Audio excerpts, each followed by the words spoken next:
Да, остануваме на оваа тема во Македонија наутро и следниве минути разговараме токму на тема паметно земјоделство, иднината на земјоделството и руралниот развој, а ја најавуваме и конференцијата која што утре ќе се одржи токму на оваа тема во Скопје. Но прво да ги поздравам нашите гости, ќе почнам од дамата, доктор Марија Ѓошева Ковачевиќ, оделение за агробизнес, економија и рурален развој, и професор доктор Виктор Ѓамовски, директор на Земјоделскиот институт Скопје. Добро утро и добре ни дојдовте. И навистина ми е мерак што, освен што ќе најавиме конференцијата, ќе позборуваме за една тема за која што малку и ние од другава страна не толку знаеме, за која што допрва ќе се зборува и се разбира допрва повеќе и во медиумите, верувам ќе биде застапена, бидејќи во неј еднината, тоа е паметно земјоделство. Ајде прво, прашањето што ќе ги поставам ќе се однесуваат на двајцата, може и да си се надополнувате. Прво да дадеме вовед што е всушност тоа паметно земјоделство. Добро утро, поздрав до гледачите на Македонија наутро. Ви благодарам на поканата и можноста еве да го промовираме настанот кој што Земјоделскиот институт во соработка со ЕИД програмата на Европската унија ќе го спроведе во наредните 3 дена во Скопје и Охрид, на кој што очекуваме младите земјоделци да земат активно учество и да се овозможи имплементација на ова што го нарекуваме ние паметно земјоделие. Паметно земјоделие не е нешто страно, не е нешто чудно, тоа е практика на земјоделското производство, користејќи ги новите информатички технологии. Генерално, паметното земјоделие, вие денес како прашате некоја алатка од тоа паметно земјоделие се користело многу поодамна, но проблемот е што сето тоа ние го немаме воспоставено во еден интегриран систем, кој што ќе овозможи и почвата, и растенијата да го добијат она што им е потребно во реално време, да го добијат она што им е потребно онолку колку што им е потребно, и секако тоа да придонесе за подобар профит, подобра продуктивност на растенијата и секако заштита на животната средина. Така. Истражував кога се подготвував за разговорот, најдов и на еден убав документарец за Холандија, например, за Јапонија, како земји малку подалеку од нас, меѓутоа кои што треба да бидат пример како се практикува паметно земјоделство и како може сите негови предности да се искористат во ова време дигитално во кое што живееме. Кои земји можеме да ги посочиме? Не знам и сега дали е точно за Холандија и Јапонија, можеби ова ми се мои погрешни информации, но и во нашето поблиско обкружување имаме ли земји кои што можеме да ги земеме како пример, со кои што можеме да се споредиме и како искуството да го пренесеме тука на нашите земјоделци во врска со оваа тема? Па веќе ги спомнавте, секако предначат Холандија, Јапонија, не ги спомнавте Соединетите Американски држави, но имплементирањето на паметните технологии, IT технологијата во сите сегменти на нашето општество рапидно влегува, така да не е ни далечно тоа ни за нас, ни за земјите во околината. Секако тука пред се ќе ја споменеме Грција, ќе ја споменеме Словенија, Хрватска доста сериозно граби, доста сериозно се употребуваат овие IT технологии, односно паметното земјоделско производство. Секако, за жал, тоа секако побрзо и по масовно се употребува во високо развиените земји, но тоа не оправдува нас како земја во развој да пробаме да некако ги имплементираме овие технологии на производство и да започнеме да им се наближуваме на земјите во развој во однос на ваквиот начин на производство. Така. Сега тука се наметнува прашањето пред да преминеме и повеќе за конференцијата, колку сме подготвени како земја за предизвиците што ги носи самото паметно земјоделство, колку земјоделците се подготвени, имаат интерес. Еве конференцијата која што утре ќе најавиме е само чекор поблиску до доближување на оваа тема до сите, пред се тука ќе кажам и возрастни групи на земјоделци, но сигурно кога зборуваме за новитети, секогаш предизвиците се тука, па би сакал малку и околу таа тема да подискутираме и околу подготвеноста за предизвиците. Да. Па еве вак. Македонија земјоделското производство на некој начин употребува во одреден сегмент. Не е стран примерот дека се користат метеоролошките станици за податоци кои што им овозможуваат на земјоделците во прав момент да аплицираат дали средства за заштита, дали ѓубрива на своите површини. Не треба да заборавиме дека младите во Македонија високо се обучени во IT технологијата. Имаме катадневни примери на млади луѓе кои што сериозно настапуваат на светските пазари во однос на IT технологијата. Она што треба ние да го направиме е да најдеме заеднички јазик меѓу земјоделците и IT експертите. IT експертите да знаат што треба, земјоделците да знаат како тие податоци да ги употребат. Наш таргет е, секако и на секој, се младите, затоа што они се по некако пријателски расположени кон информатичките технологии. Малку е потешко кај возрастните, традиционални земјоделци да се натераат на овој начин на употреба на овие алатки при нивното земјоделско производство. Но како и секоја работа, таа е мако трпна, баре и време, баре и енергија, баре и ресурси. Секако државата треба да се погрижи, институциите во државата, да пробаме ова да го имплементираме, да му дадеме една поддршка за во што поскоро време можеме да се пофалиме дека еве и во Македонија се употребуваат на едно повисоко ниво овие технологии на производство. Да, може би само сакам да дополнам, да го дополнам Виктор.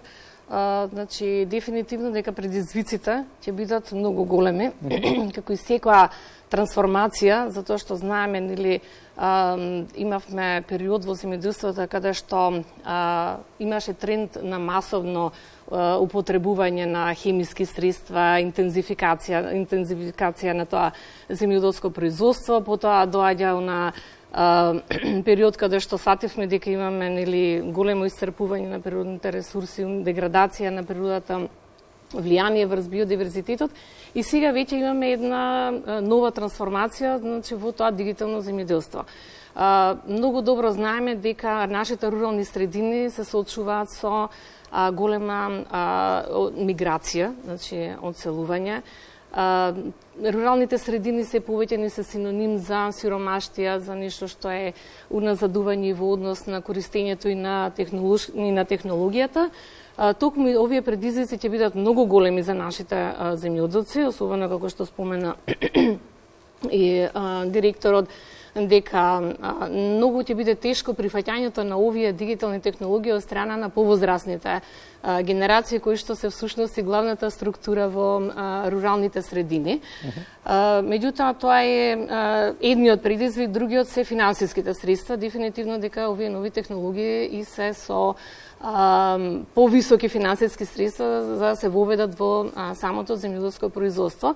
Меѓутоа, тука треба многу да се работи токму во тој дел и особено во едукацијата и во информацијата за што представуваат тие дигитални алатки, како, нели, да се применуваат, како тоа да се приближи се повеќе до руралните средини и најбитното е како да ја намалиме таа миграција. Ние знаеме дека младото население веќе е обседнато со мобилните телефони, со таа информатичка технологија, па токму тука треба и да ги насочиме всушност дека многу тесно може да бидат поврзани и земјоделството, примената на дигиталните алатки, дека не е земјоделството само тешка физичка работа, него дека навистина може и дигиталните алатки да се употребуваат, каде што за младите тоа е многу многу поедноставно и полесно и атрактивно секако. Така. Но од вашите одговори, ако можам да извадам една констатација, значајно е што една препрека е надмината, младите имаат интерес, па нивното искуство, ако нели продолжи нивниот интерес, верувам дека тоа ќе биде така, го пренесуваат и на возрастните, некако кај нас тој процес на трансформација така оди, за жал линија на помал отпор, така викаме, за се она што е ново, но ако гледаме на подолгорочно и со оглед на климатските промени, тука морам да ги споменам, дефинитивно инвестицијата во паметно земјоделство на подолгорочно е поисплатлива, ако се согласувате со мене за тоа. А една од тие инвестиции, ако можеме од некаде да почнеме, е учеството и на вакви конференции, како што всушност ќе се случува конференција утре во Скопје, за кое што е вашето гостување денеска. Па може да дадеме вовед на кои теми утре ќе се разговари. Прва ли е конференција за паметно земјоделство? Па не, значи се случуваат повеќе такви настани, да кажеме, дали се во облик на конференции, дали се симпозиуми. Дефинитивно, значи тоа е актуелна тема, затоа и ние ја одбравме како тема, затоа што секоја транзиција нели си повлекува со себе и големи промени, и токму тоа и целта на оваа конференција да ги отвориме сите прашања кои што се поврзани со ова дигитално земјоделство. Тоа можеби не љубаво звучи, меѓутоа, кои се сите тие предизвици што пред малку ги разговаравме, и затоа ја одбравме оваа тема за смарт фармингот, односно тоа паметно земјоделство, и поканивме на оваа конференција да учествуваат презентери, значи експерти од различни области, затоа што дигиталното земјоделство има мултидисциплинарен карактер, и токму затоа, значи, гостите ни бидат фермерите, земјоделците, кои што се најдиректно засегнати во оваа проблематика, односно ќе имаме представник од Националната федерација на фармери, председателот, значи тука имаме гости од научните работници, од образовниот систем, и од земјоделскиот сектор, меѓутоа и она што е многу битно што го спомена и директорот од информатичката и комуникацијската технологија, експерти, и токму тука да се отворат тие прашања како да се поврзе нели информатичката технологија со земјоделството, затоа што тие два сегменти имаат различен бекграунд, да кажеме. Значи ние што сме во земјоделскиот сектор го имаме знаењето и искуството во однос на агротехничките операции, на земјоделството, што и се потребно, меѓутоа ја немаме пак експертизата во однос на информатичката и комуникацијската технологија, и токму тоа е многу битно, нели, таквото спојување. Затоа сакаме да разговараме за сите овие прашања на утрешната конференција, и не случајно таа конференција се одржува во Innovate. Тоа е всушност центар за иновации при електротехничкиот факултет. Така, кој може да учествува на конференцијата, дали тоа беше со претходно пријавување, сигурно дел од гледачите кои што не следат сакаат да добијат одговори на тоа прашање? Да, секако, значи, ние таа конференција е јавна, значи ја објавивме на повеќе електронски медиуми за да привлечеме, како што реков, буквално профили од различните сегменти, различни заинтересирани страни, и особено не радува што одзивот е прилично голем, особено на младата популација, особено на веќе предприемачи или некои бизниси во почетна фаза кои што започнале со таков тип на бизнис активности во земјоделското производство, и како што реков, дури млади кои што немале никаква претходно поврзано со земјоделството, а веќе, значи, се заинтересирани токму да влезат во овој сектор. Не споменав, значи, тука имаме исто така гости и надворешни, односно од регионот, конкретно од Босна и Херцеговина, каде што ќе се зборува и за образовниот систем, затоа што не е само тука информатичката технологија и земјоделството, него е многу битно како да го трансформираме, значи, или да го адаптираме, ајде подобро да кажеме, образовниот систем во новите трендови, затоа што ако ние се уште ни се старите програми, се уште ги учиме студентите, нели, на на основните само агротехнички операции и механизација и алатки, ако не сме и ние нели во трендот, односно ако не ги следиме сите овие нови трендови во земјоделството, тогаш не можеме да ги подготвиме младите генерации за да ги прифаќаат многу полесно и поедноставно овие дигитални алатки. Токму и за тоа ќе се разговара на утрешната конференција. Така, слушајќи ве вака, се добива впечаток дека многу работи ни одат во прилог, нарочито и после ковидов, кога станува зборете за реализирање на проект, ајде би го кажал, паметно земјоделство кај нас во државава, тоа што се повеќе млади се свртеа кон земјоделството, пред се последниве години, можеби тоа не е масовно, меѓутоа е добар пример овие 2-3 години што навистина треба да се следи. И второ, голем број на номади живеат во селските средини, IT техничари кои што работат нели со IT технологии, со програмирање и така натаму и одлучија да избегаат од градовите, од бучавата и да екзистираат и да се живеат во селски средини, па и тука некаде го гледам поврзувањето помеѓу младите земјоделци и помеѓу IT експертите. Јас само малку би се сложил со вас, затоа што не е тоа сериозен пристап кој што ние треба да му го дадеме на земјоделството. Земјоделството не треба да биде хоби. Секако. Хоби може да биде, но кога зборуваме за земјоделско производство, ние треба да зборуваме за професија, за работа, за бизнес. И за масовно производство. Масовно, полумасовно, мало, големо, средно не игра улога. Пристапот е многу битен.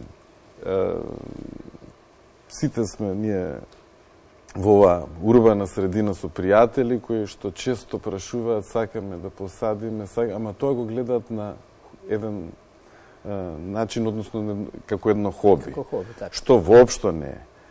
Треба земјоделското производство на сериозно да го поставиме на основи на бизнес. Секако, тоа треба не да биде она традиционално кое што ние како деца се сеќаваме. Денеска земјоделското производство е модерно, земјоделците се модерни луѓе, кои што така ако може да се вклопат во градската средина, односно да бидат и урбани, и модерни, и интелектуалци, и така натаму, и така натаму. Не, само да не се сватиме погрешно, јас не велам дека не се практикува во градска средина земјоделство, туку убаво е како податок да се истакне дека ако некогаш бегавме и тоа велат и бројките, бегавме од руралните средини, после ковидот можеме како позитивен пример да го земеме враќањето назад, за да го адаптираме во целиот овој проект паметно земјоделство, да почнеме од најмалите работи. Тука ќе се сложам со вас. Да, можеби погрешно се изразив, но тука ми беше всушност поентата дека некои работи можеби одат и на наша страна во врска со спроведувањето на овие модерни технологии, но не е само конференцијата утре. После конференцијата и следните 2 дена ќе се случува, чинам дека беше обука, така? Да. Точно така, значи по завршувањето на конференцијата, наредните 2 дена, односно на 10 и на 11 ноември, повторно во рамките на истиот проект на AT Food Startup Awareness Event, се организира дводневна обука за бизнес планирање, меѓутоа поврзано со дигиталното земјоделство. И таа обука е наменета за млади предприемачи, студенти, невработени лица. И целта на обуката е едноставно да поттикнеме значи овие млади предприемачи да размислуваат малку повеќе да бидат бизнес ориентирани.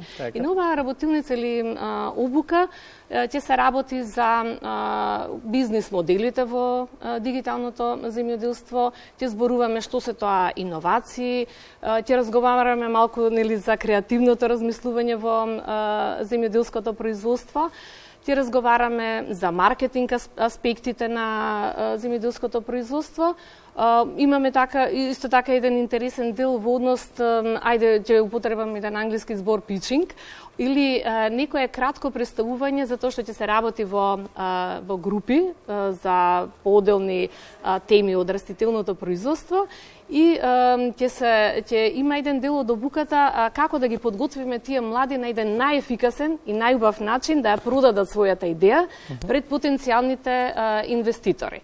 И оно што може би интересен пристап во оваа обука е дека сите групи кои што се поделени на полјоделство, лозарство, воштарство и градинарство, ќе работи со нив научен работник од Земјоделскиот институт како ментор, кој што ќе им биде како едноставно извор на информации. Значи ќе им помага во целиот процес на подготовка на развивање на една бизнис идеја, значи од почетокот до крајот и секако тука ќе го учиме Canvas моделот како една наједноставна бизнис алатка каде што еден млад претприемач може едноставно својата идеја да ја представи на еден лист хартија. Така.